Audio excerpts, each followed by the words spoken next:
What's up, guys? Welcome to GoGo Motoring YouTube channel. In today's video, I'm going to talk about why the BMW E90 series, the 328i in particular, is already considered a classic BMW. And to answer that question, first we need to examine the E90's place in the history of BMW 3 Series.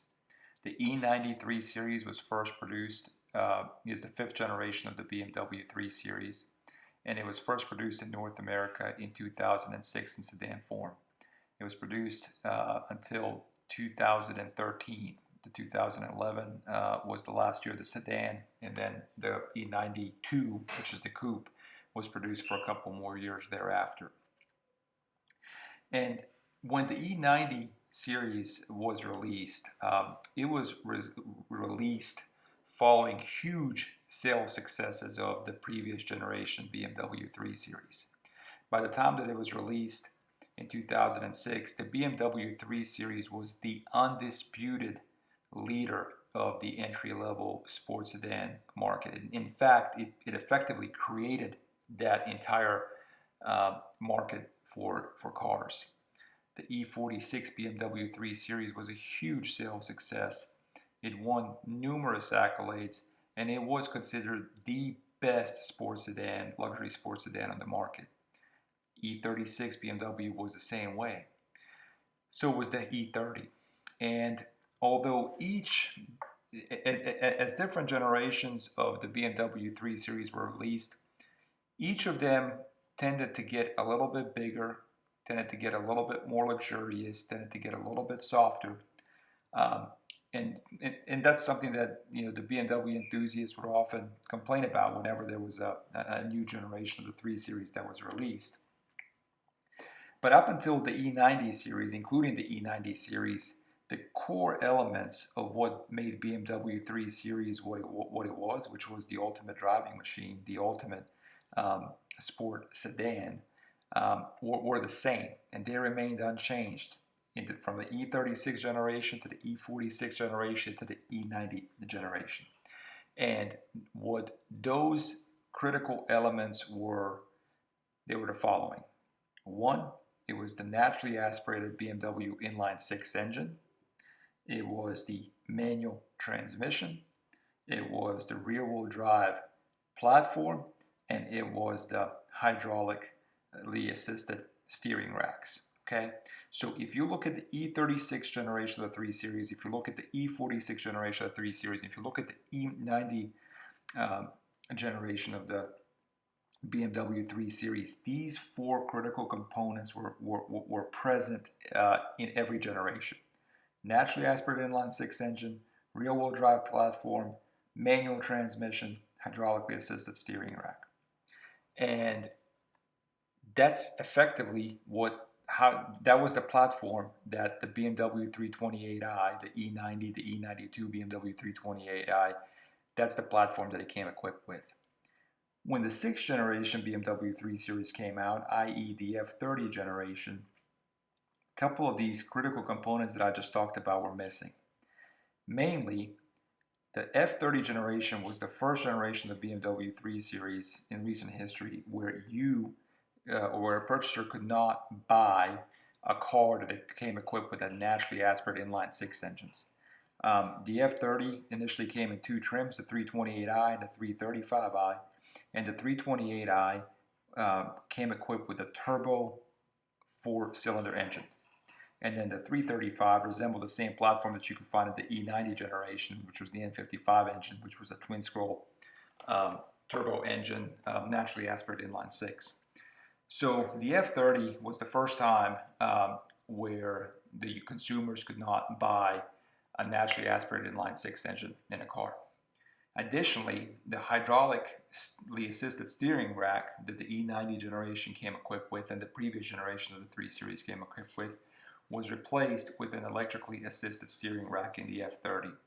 And when the F30 was first released, it was that the steering in particular, the electrically assisted steering, was heavily criticized. And rightfully so. The electrically assisted steering rack resulted in steering feel that was nowhere near as good as the one that could be found in the E90 generation or the previous generation of the BMW 3 Series. There wasn't any weight to the steering. You couldn't tell through the steering wheel what the front wheels were doing, and consequently, the F30 generation was not as successful, at least as far as the car enthusiasts are concerned, or it was not as good of a car as the E90 generation was. So the switch to the electrically assisted steering rack really sort of changed the character of the BMW 3 Series.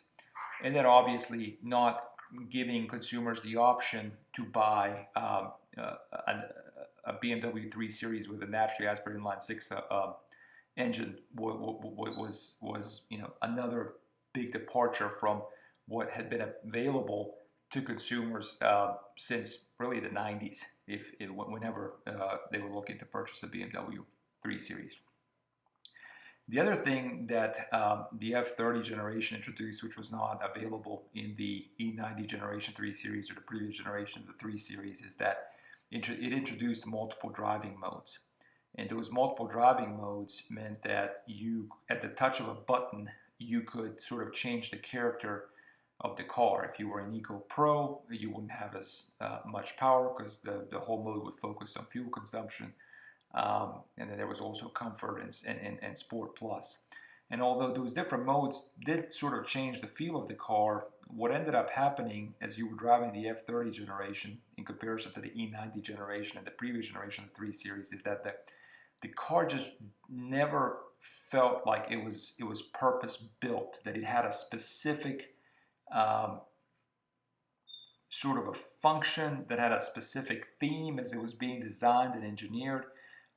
It really started getting this feel of an all-around car that could have different characters depending on what mode you were in, and that certainly that's noticeable if you go from driving an E93 series to an F33 series. In the E93 series, the car has been built for the purposes of being a sports sedan. It's a little bit, the suspension is more stiff than what you would find in competitors at the time, like a Mercedes C-Class. The steering is weighty, and that it provides you a lot of feedback. The car is just not as comfortable and plush, the E90 series and the prior generation 3 series, as what you would find with competitor vehicles. But in exchange for that, what you got was a car that handled amazingly. You got a car that was engaging to drive. You got a car that was super fun to drive. And you got a car that was so perfectly balanced that it made you a better driver than you probably were, because you could tell what the car was doing. And the car reacted perfectly to the inputs that it was receiving from the driver. And that sort of feel has been lost, or was lost with the F30 generation. I have not had a chance to drive the newest generation of the 3 Series that was recently released. But of course, the big negative to the most recent generation of the BMW 3 Series is that it's gotten a lot heavier, and it also does not have a manual transmission option. So you're stuck with buying an automatic, unless you purchase an M3, which has still not been released as of the date of this video. So that's why many people would consider the 328i in particular of the E90 generation a classic car, because it has really retained those 4 core elements that were the hallmarks of the BMW 3 Series: the naturally aspirated inline 6 engine, the manual transmission, the rear-wheel drive platform, and the hydraulically assisted steering rack.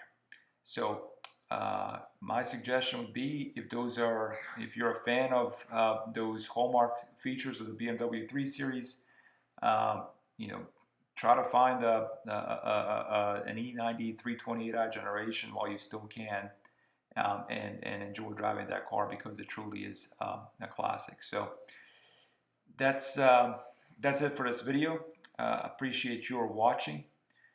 If you like this video, please give it a thumbs up, leave a comment below, subscribe to my channel, and stay tuned for more videos. Thanks, guys.